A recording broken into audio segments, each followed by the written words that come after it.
This is What Do You Bring to the Table, a series made by youth for youth that aims to explore the many, many career paths available within our Canadian food systems. By interviewing industry leaders across the country, we get a first-hand look at the various career opportunities available to the next generation, with a particular focus on equity and sustainability.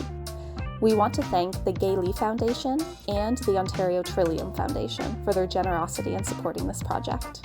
Please visit our website www.seeds.ca/schoolfoodgardens and sign up for our free monthly e-newsletter to stay involved.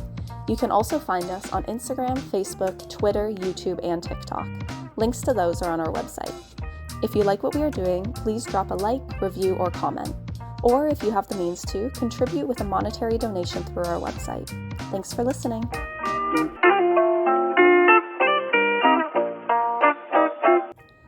This is episode 1, Paris and Abra. Hello, I am Paris Tarver, a volunteer for the Waterloo Region School Food Gardens, and for this interview series, I will be interviewing Abra Brynne, a policy advisor for farm folk, city folk based in British Columbia. She is a nationally respected food systems advocate who has worked closely with farmers for 30 years. Abra is a founding member of many agricultural and food-related organizations, including BC Food Systems Network, the Canadian Biotech Action Network, Food Secure Canada, and the Canadian Association of Food Law and Policy, holding many leadership positions on numerous boards over many years. First question, what is your current organization, its goal in the long run, and how do you contribute to its success? So the hat I have on my head in this conversation today is I work with farm folk, city folk. I work with them just one day a week as a policy advisor. The rest of my week's work is I'm the executive director of the Central Kootenay Food Policy Council. So it's a smaller regional area within southeastern British Columbia. And with farm folk, city folk, it embraces a sort of a whole of food systems approach to engage in the broader public. We recognize that farmers are a critical part of the food system, need support, need education, and are critical partner in climate action, but eaters and everybody else in between are really important actors. And so I really like the fact that farm folk, city folk has that sort of wraparound approach to food systems and policy work and climate action. In my role with farm folk, city folk, I basically seek to better understand the policy landscape within which our different activities and goals fit. And then I find the ways to advance that policy agenda with the different government agencies that are involved. And I think you mentioned another position that you have. For the Central Kootenay Food Policy Council. It is 5 years old now, 6 years old, and I am a founding member. I was hired to create the Food Policy Council and then to run it. It represents people across the region, and the goal is it's a very large area, but it's very sparsely populated with small communities. And so our Food Policy Council's intention is to bring people together across that large landscape and support advancing sustainable and just food systems. We work very closely with our local government, our regional local government, and that helps us to bring in the policy lens and try and improve the landscape associated with food so that we can have more resilient watersheds and food sheds and people who are well nourished. And we've also most recently really integrated a food justice lens into our work and trying to adhere or pay attention to the calls to action in the Truth and Reconciliation report, as well as other reports that cause us to reflect on whose land we're on and what does it mean if we're going to achieve justice and right relationship with the land and the first peoples of that place, while also having everybody be well fed. It's closely related to Indigenous peoples as well. Well, we seek to do that. There's in the immediate area where we work, there's a few different nations that all have a history in this area. And so we're establishing relationships and trying to adjust how we think about food, how we think about policy.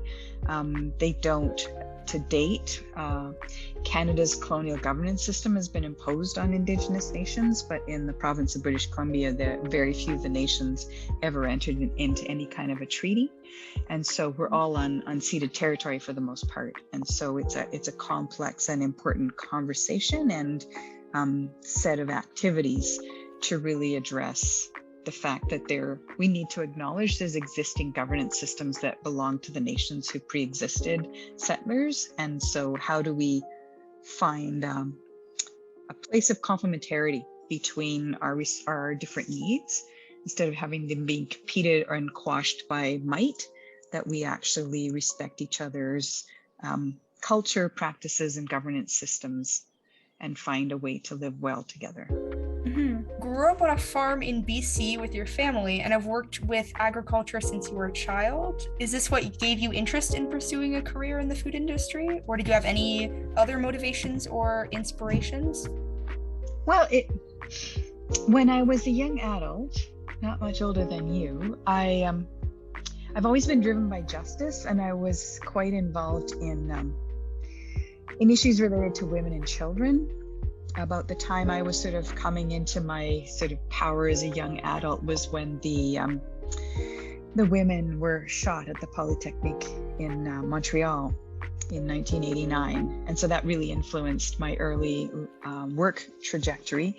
And I got heavily involved in issues trying to advocate for justice and addressing violence against women and children. But I was also working in a quite progressive health food store. And I ended up sort of falling into the role of doing education in that store, and quickly realized that there was a lot of pressures and systems that were impeding people from being able to be well fed, and that were harming our environment. And so I worked for a number of years on issues, as I said, associated with women and children and families, but then found that food is the commonplace. Like, everybody comes together around food. And through the lens of food, you can talk about environment, you can talk about justice, you can talk about culture, you can talk about health, you can talk about arts. Like, there's so much that comes together in food. And it's also a great place to bring people together. Like, you invite people to a feast, it's a happy place, and it's an opportunity to create bonds. And particularly at this time on the planet, I feel like we're really called to find where we can come together and see each other's humanity and understand with greater humility and compassion how we live on the planet and how we can care about each other and all the other beings that we share the planet with. Yeah, I like that. So as a young adult, you sort of entered activism territory? Oh yeah, I've basically been an activist my whole life. I've just found contracts to keep a roof over my head and continue to be an activist. I love that. Yeah. So is that one of the biggest things that you were most passionate about for your job? Well, I think actually I should go back to your question, which is what drew me to working in food systems and agriculture. Certainly growing up on a farm really imprinted me with an understanding of so many of the foundations of how food systems work and how food is produced. And I think I was the runt of a family of 11 children. I'm the 8th child. And so I think that brought to me a certain sensitivity to issues around justice and fairness. And so I've always been quite attuned to that. And there's so many different things in the world where there are problems and people are harmed. And so it's easy to find some kind of reason to be an activist. And agriculture and food systems really provide me with an opportunity to talk about a lot of things I care about. And then more recently, I've been paying attention. I live in a beautiful part of southeastern BC, and there's so much opportunity to be outside. And so I've spent decades, I've lived here for 32 years. I spent decades walking in the forests and along the water systems of this region, and observed a lot of change. And the impacts of climate change for me are very obvious and increasingly acute. And I feel very much a responsibility to your generation around the state that the planet's in, and what can I do to try and reduce the harm that our excessive use and abuse of the planet has caused. Yeah, there is much conversation around that. Is there anything specific that you do to reduce the harm? Well, I've worked really hard in my own life to integrate it into my practices. I've really tried hard to not believe in something but not then manifest it in how I live my own life. And so we actually used to live out in the woods outside of town, and I would drive 100 kilometers return to go to meetings, to go and be an activist fighting for the environment. And I realized that as much as I loved living in the country, where the sounds that I could hear that would interrupt my work would be birds and the leaves in the trees, that I needed, if I really wanted to walk my talk, that I needed to get rid of all the driving to save the planet, because I was burning fossil fuels to save the planet. So we moved into town. I've been deeply involved in organic agriculture for almost 30 years. I walk everywhere that I can. I raise my children, trying to model for them that you can know about something, care about it, and then take action on it. And then in my work with both the Food Policy Council and with Farm Folk City Folk, I work a lot on, more so with Farm Folk City Folk, but I work a lot on policy related to climate change. Farm Folk City Folk is a founding member of Farmers for Climate Solutions, and we've been doing a lot of technical work to develop an evidence base for policy proposals that we're bringing to the federal and the provincial governments to try and help understand what needs to be put in place to enable farmers to farm in a way that does less harm, that lowers our emissions, and creates more resilient ecosystems. Oh, I see.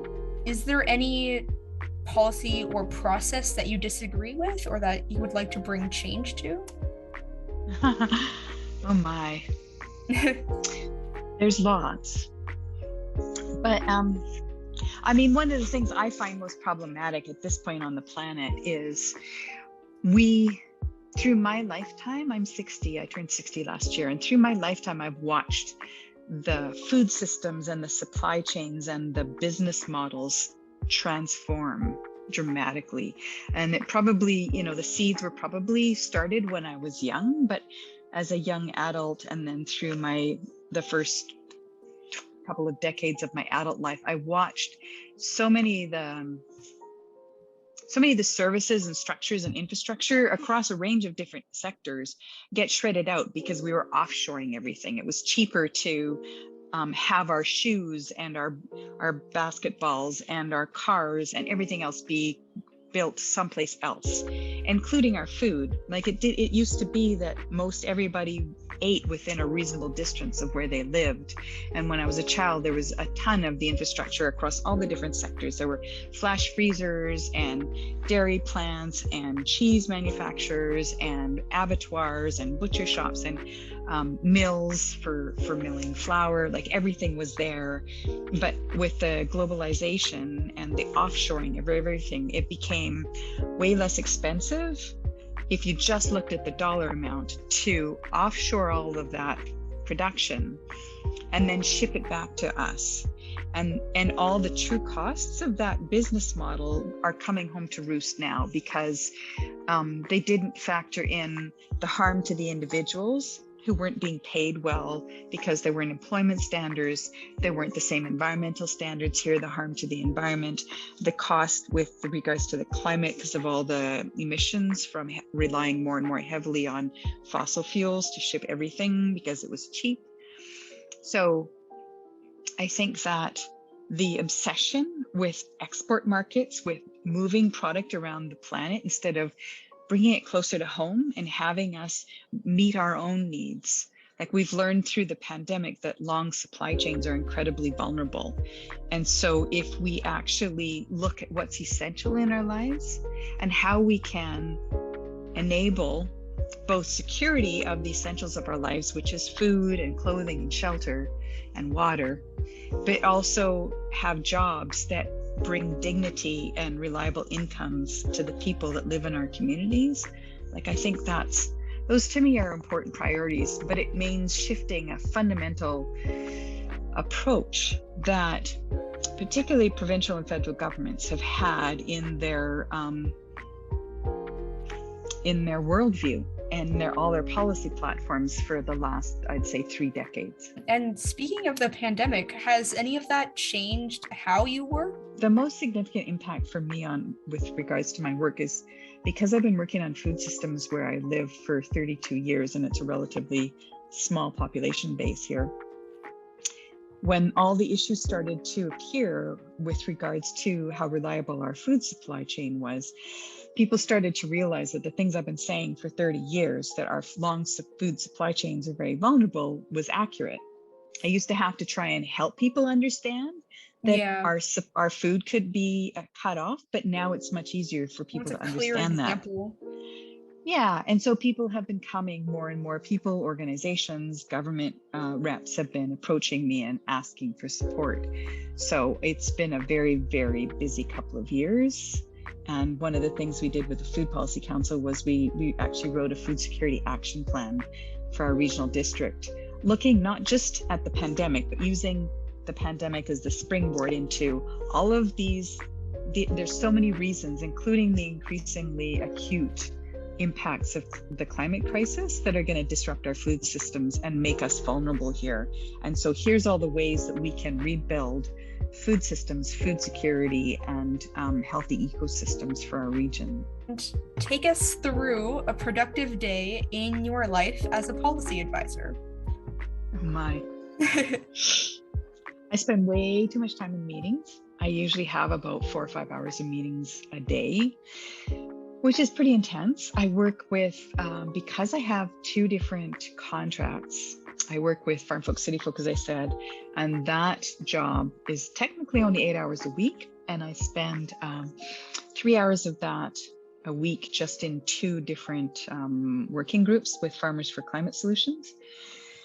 And then there's staff meetings, and there's meetings with policy people in government, and etc. So that's a busy part of Farm Folk, City Folk, and then building up the evidence base and making policy proposals for the provincial government on climate solutions. And with my work with the Central Kootenay Food Policy Council, I do a lot of less meetings, but a lot of engaging with the broader community, with people that are, whether it's food businesses, farmers, retailers, local government, emergency food providers. We connect with them all and try and find the synergies and the ways that we can all be mutually supporting each other to build a more resilient food system here.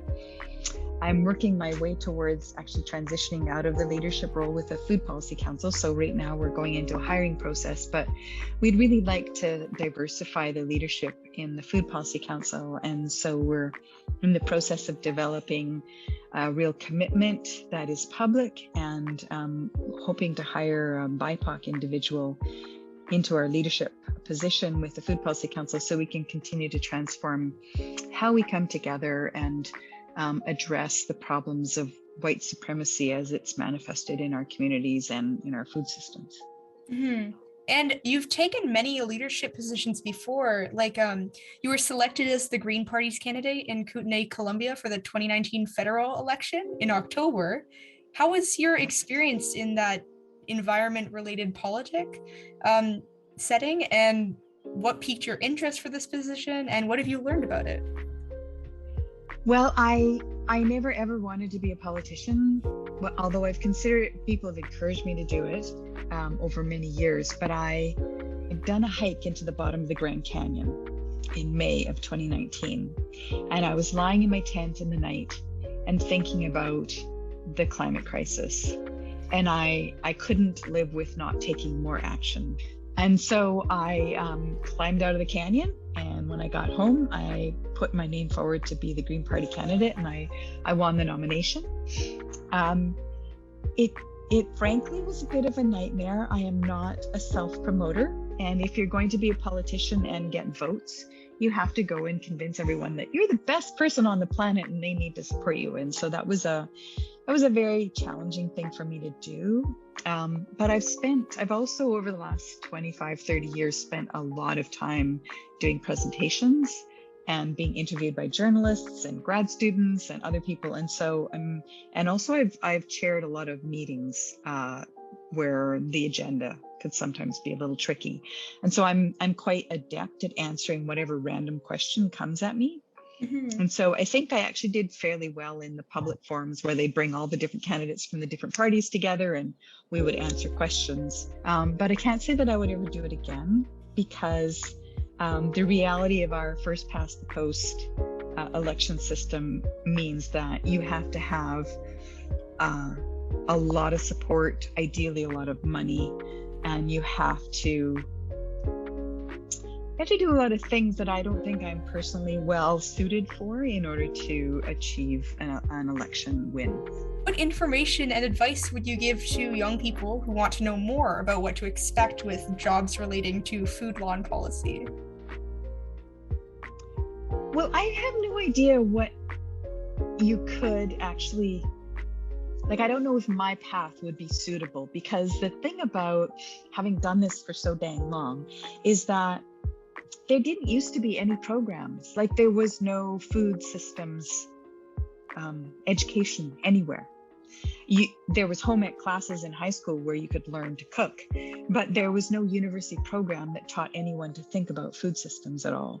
And so I watched with interest as different universities started to develop undergraduate and then eventually graduate courses around food policy, food systems. And then, as I've indicated earlier, more recently, they've started to talk about food law and policy in Canada.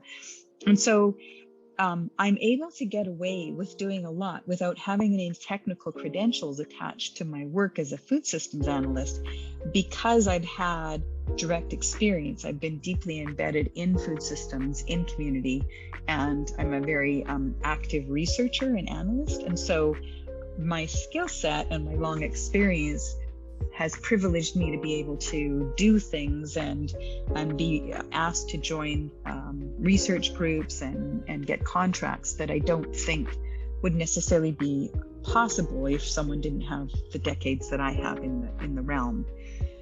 So, but I also think, because it is a somewhat, it's a very, very broad realm, as I said earlier, food systems bring so much together. And so you could come at it from so many different perspectives with so many different skill sets and so many different agendas. And so I think that there is probably a wide scope if you're interested.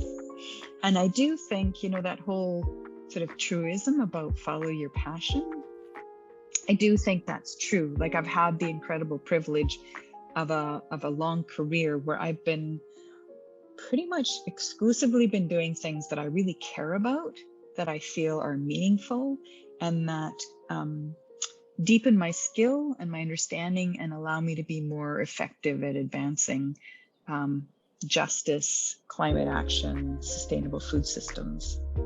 So in terms of a young person, I'd say go find people and courses and academic institutions or elsewhere that get you excited and get an opportunity to go and learn and then figure out what's yours to do. Thanks for listening to this episode of What Do You Bring to the Table? See you again soon.